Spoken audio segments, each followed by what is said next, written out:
జనవరి 4కి సంబంధించిన current affairs. జనవరి 4న ప్రపంచ బ్రెయిలీ దినోత్సవాన్ని జరుపుకుంటాం. World Braille day.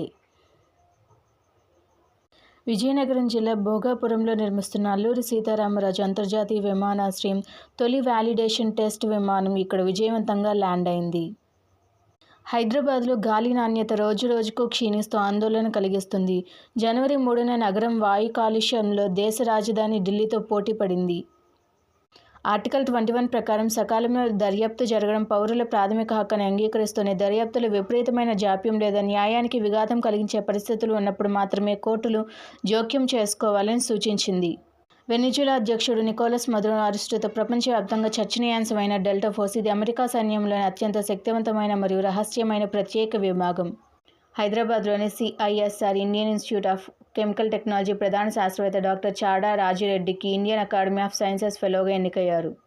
68వ జాతీయ షూటింగ్ ఛాంపియన్షిప్లో ఆర్మీ షూటర్ అజయ్ కుమార్ బంగారు పతకాన్ని కైవసం చేసుకున్నాడు.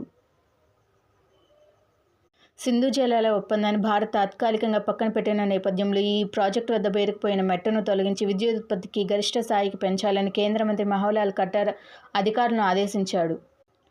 వారణాసిలో 72వ సీనియర్ నేషనల్ వాలీబాల్ ఛాంపియన్షిప్ను ప్రధానమంత్రి నరేంద్ర మోడీ వీడియో కాన్ఫరెన్స్ ద్వారా ప్రారంభించారు.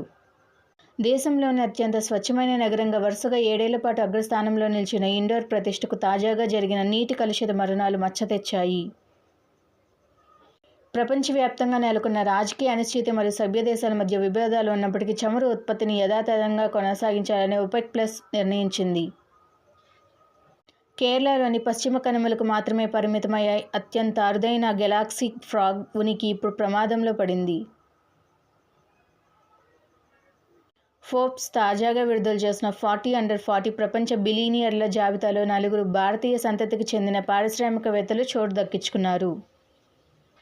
అంతర్జాతీయ కార్మిక సంస్థ వెల్లడించిన తాజా గణాంకాల ప్రకారం ప్రపంచంలోనే అత్యధిక పని గంటలున్న దేశాల్లో భారతదేశం 9వ స్థానంలో నిలిచింది.